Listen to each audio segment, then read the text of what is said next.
안녕하세요. 서울 은평구 연세숲 정신건강의학과 하주원입니다. 일단 전 정신과 의사입니다. 원래 강북 삼성병원과 명지병원 등의 대학병원에서 연구를 하고 논문을 썼는데 제가 사실 개원이가 될 줄은 꿈에도 몰랐습니다. 그런데 벌써 작은 개인 의사가 된 지 5년이 지났습니다. 저는 또한 엄마입니다. 다른 역할보다도 가장 어렵고 잘하기가 참 쉽지가 않네요. 저는 책을 쓴 작가입니다. 2018년 어른이 처음이라서 글을 썼고 2020년 다른 선생님들과 셋이서 공저로 어쩌다 도박을 썼습니다. 오늘은 제가 최근에 쓴 불안한 마음을 잠재우는 법을 소개해 드리려고 합니다.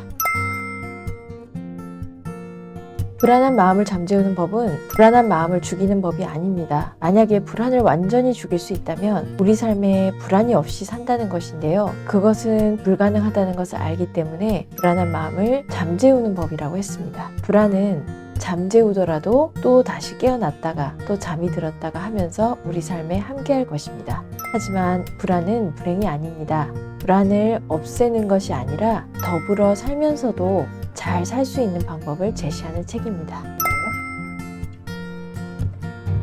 저희 병원에 찾아온 사람들 중에 불안장애로 오시는 분들이 가장 많습니다. 또 제가 예전부터 불안이 많고 예민해서 거기에 대해 책을 꼭 쓰고 싶었습니다. 저 말고도 불안하고 걱정 많은 우리 동지들에게 힘이 되고 싶었고 불안의 원인에 대한 분석보다는 대처 방법에 대해서 책을 쓰고 싶었습니다. 막상 너무 불안하고 걱정에 휩싸여 있을 때는 책이 눈에 잘 들어오지가 않습니다. 그렇기 때문에 너무 불안한 상황이 있고 조금 지나간 다음에 책을 펼쳐든다면 앞으로 어떻게 할지에 대해서 좋은 방법을 함께 찾아나갈 수 있을 것 같습니다. 왜냐하면 불안한 상황이란 것은 각자에게 다르지만 또 다시 찾아올 수가 있거든요. 그렇게 불안이 또 찾아왔을 때 어떻게 할까? 이런 것을 미리 조금 고민해 놓는다면 그런 상황이 닥칠 때 좀 더 잘 대처할 수 있기 때문에 불안이 조금 지나간 다음에 읽어보시면 큰 도움이 될 것 같습니다.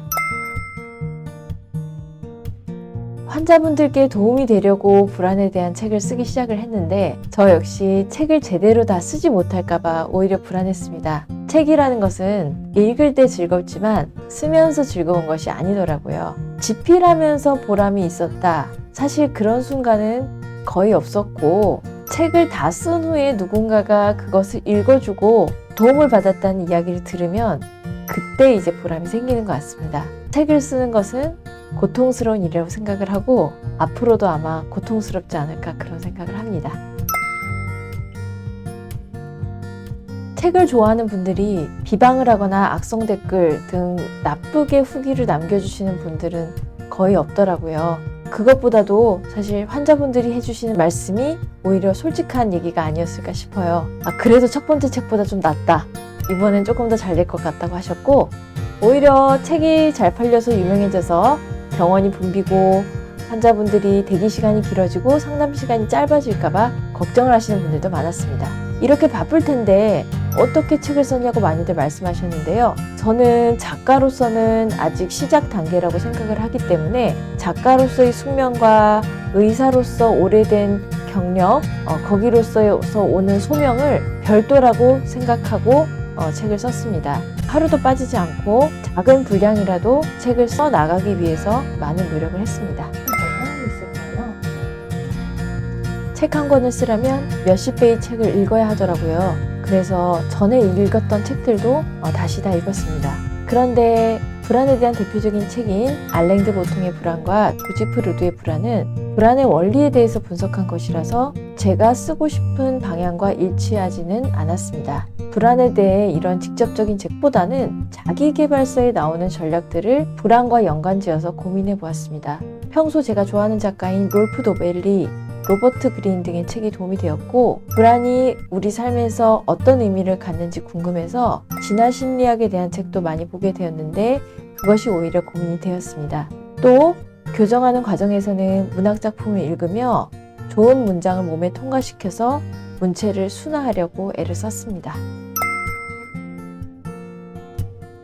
불안장애를 앓는 사람들, 알았던 분들, 다시 앓을까봐 걱정되는 분들, 또 가족들이 불안장애로 힘들어하는 분들에게 추천드리고 싶습니다. 꼭 불안장애로 진단받지 않았거나 거기 기준에 맞지 않더라도 내 불안을 좀 더 잘 이해하고 앞으로 받아들일 방법에 대해서 고민하는 분들께 추천드립니다. 불안의 근원이나 이유에 대해서 분석한 그런 철학 쪽 책을 원하신다면 제 책보다는 다른 책을 추천드리고 싶습니다. 유명하다고 읽으신가요? 정신과 진료실의 이야기를 쓴 소설을 쓰고 있는데 아무도 출판해주지 않을 것 같아서 제가 출판을 해보려고 합니다. 단편을 지금 4개 정도 썼는데 기존의 어떤 자기계발서 같은 걸 쓰는 것보다도 너무 어렵긴 하더라고요. 예전부터 작가가 되고 싶어 신춘문예에도 응모를 했지만 떨어져서 순수문학으로는 이제 안 될 것 같아서 그래도 진료실 사정에 대해서는 제가 다른 사람들보다 잘 아니까 정신의학과 관련된 소설을 써보려고 합니다.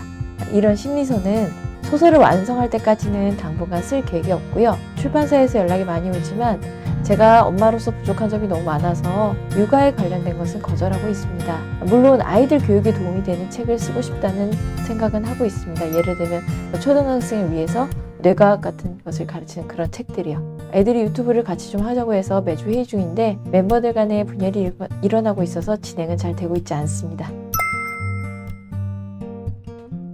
이 영상을 보고 계시다면 아마 어느 정도 불안하시니까 또 내 불안을 해결하고 싶으시니까 누르지 않으셨을까 그런 생각을 합니다. 불안은 열심히 살았던 신호이기 때문에 절대로 불안한 내 자신을 싫어하지 않으셨으면 좋겠습니다. 예전에는 제가 겁쟁이이고 불안과 걱정이 많은 것이 좀 부끄러웠지만 이제 제가 예민한 것에 당당해질 수 있어서 좋다고 생각합니다.